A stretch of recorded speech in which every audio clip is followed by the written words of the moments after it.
আমরা এসআইআর বাতিল করার দাবি নিয়ে আজকে পথে নামছি, কারণ এসআইআরটা মানুষের ভোটাধিকার হরণ করবার একটা অভিযান হিসাবে আসছে এবং মানুষের নাগরিকত্বকে প্রশ্নের মুখে ফেলে দিচ্ছে। আমাদের সংবিধানের যে দিক দিশা তাকে লঙ্ঘন করছে। তাই আমরা এসআইআর বাতিল করবার দাবিতে আজকে বিভিন্ন ধরনের গণসংগঠন তারা একত্রিত হয়ে এই মিছিলের ডাক দিয়েছে।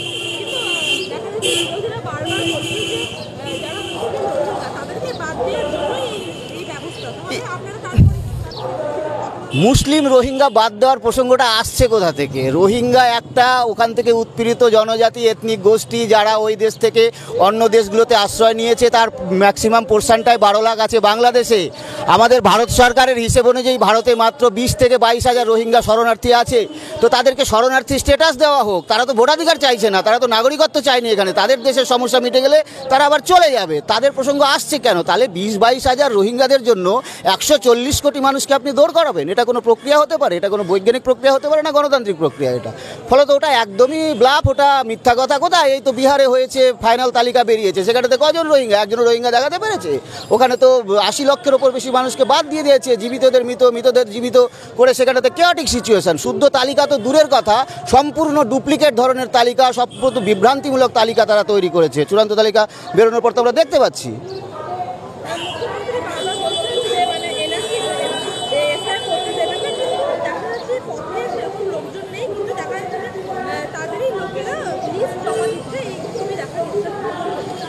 পথে নেই কি? আপনি একটু পূর্ব দিকগুলোতে যান, আপনি কুচবিহার থেকে শুরু করে একেবারে সুন্দরবন পর্যন্ত টোটাল পূর্ব দিকের মানুষদের কাছে গিয়ে দেখুন, সীমান্তবর্তী মানুষজন রাগে ফুঁসছে বিজেপির বিরুদ্ধে। কয়েকদিন আগে সিএর ক্যাম্প করতে গেছিল ওরা, এখন তো সেই ক্যাম্পকে মেরে ওরা তাড়িয়ে দিয়েছে, ওদের লোকই মেরে তাড়িয়ে দিয়েছে। মানুষজন ফুঁসছে, কারণ মানুষজন বুঝতে পারছে এখনও প্রক্রিয়াটা তো শুরু হয়নি, সবে ম্যাপিং করেছে। ম্যাপিংয়ের অভিজ্ঞতা থেকে দেখা যাচ্ছে যে কোথাও কোথাও মাত্র 28%, কোনো ব্লকে মাত্র 30%, কোনো ব্লকে মাত্র 24%।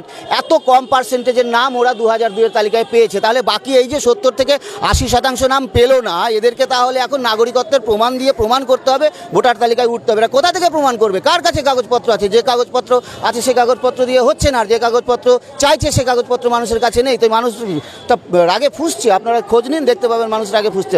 পথে নামবে, পথে সংগঠিত অংশটাই পথে নামে, কিন্তু মানুষ জবাব অন্যরকমভাবেও দিতে জানে, মানুষ দেবে।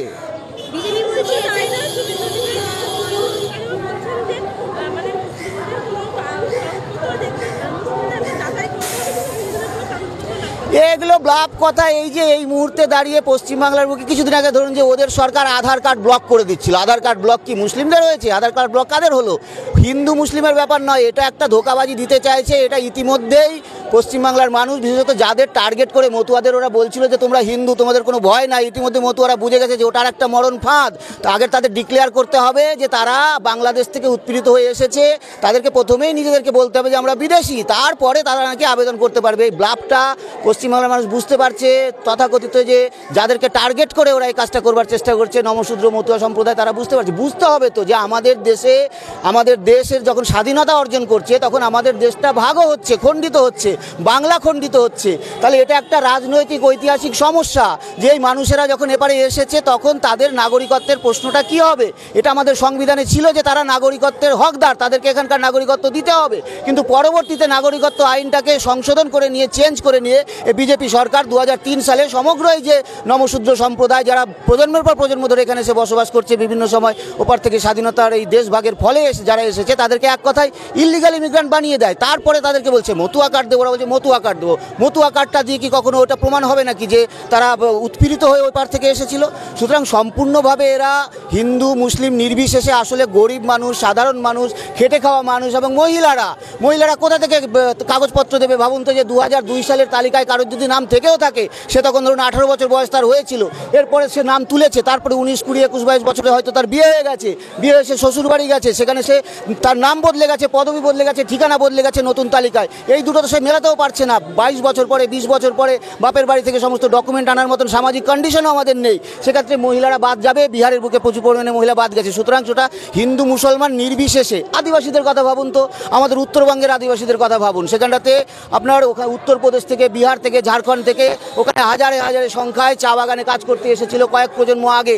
তাদের তো চা বাগানে তারা কাজ করে, তাদের জমি জায়গা নেই, তাদের কোনো অন্য কাগজপত্র নেই, কোনো নথি নেই, বছরের পর বছর প্রজন্মের পর প্রজন্ম ধরে আছে। তাদের কি হবে? ইটভাটার শ্রমিকদের কথা ভাবুন তো লাখ লাখ ইটভাটার শ্রমিকরা আছে যারা অন্য রাজ্য থেকে এসে কাজ করছে, এখানে বংশ পরম্পরায় থেকে গেছে, তাদেরও কোনো কিছু নাই। তাদের কি হবে?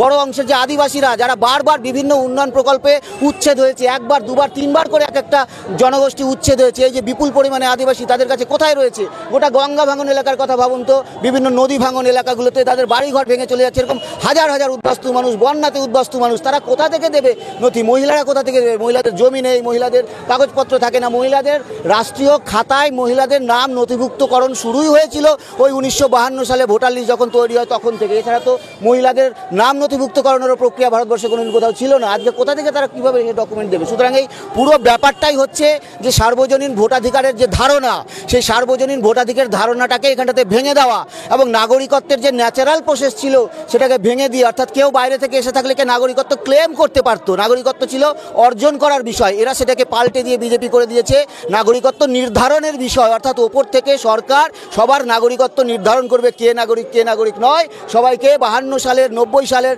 ডকুমেন্ট দিয়ে প্রমাণ করতে হবে। সুতরাং এটা সম্পূর্ণভাবে সাধারণ মানুষকে বিপন্ন বিপর্যস্ত করে ক্ষমতায় থাকার কৌশল এবং শেষ পর্যন্ত ব্রাহ্মণ্যবাদী যে বিভাজন, সেই বিভাজনটা খাড়া করা, যে একদিকে মালিক শ্রেণী থাকবে আর একদিকে এই ধরনের দাস নাগরিক অধিকারবিহীন একটা বিপুল অংশের দাস শ্রমিক তৈরি করবে ওরা। আপনি ভাবুন যে 19 লক্ষ মানুষ আসামে এনআরসি করে ওরা বাদ দিয়েছে, 19 লক্ষ মানুষ তাহলে বেনাগরিক।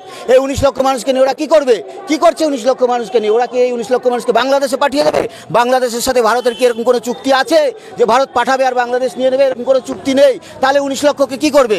19 লক্ষ মানুষকে তাহলে ডিটেনশন ক্যাম্পে রাখবে? 19 লক্ষ মানুষকে কি বছরের পর বছর বসিয়ে তাদের সপরিবারে 19 লক্ষ মানুষকে এরা ডিটেনশন ক্যাম্পে রেখে খাওয়াবে? এই সরকার সাধারণ মানুষকে চাকরি দিতে পারে না, কাজ দিতে পারে না, খাবার দিতে পারে না, এমনি বসে খাবে? আসলে ব্যাপারটা হলো যে এটা দেখিয়ে এই যে অধিকারবিহীন একটা প্রত্যেকটা রাজ্যে রাজ্যে যদি এরকম 10% 20% সম্পূর্ণ নাগরিক অধিকারবিহীন এক ধরনের নাগরিক, এক ধরনের বসবাসকারী বাসিন্দা তৈরি করতে পারে সেকেন্ড ক্যাটাগরির, তাহলে ওদের যে দাস মনুসংহিতার যে দাসের যে ব্যবস্থা, শূদ্র দাসের যে ব্যবস্থা, সেই ব্যবস্থাটাকে ওরা কায়েম করতে পারবে ওই মানুষগুলোর, এই বিপন্ন মানুষগুলোর উপর দাঁড়িয়ে তাদেরকে দিয়ে যে কোনো ধরনের খারাপ কাজ, যে কোনো ধরনের সস্তা শ্রমিকের কাজ, যে কোনো জায়গায় পাঠানোর কাজ, এই ধরনের কাজগুলো তারা চালাবে। এটাই ওদের উদ্দেশ্য।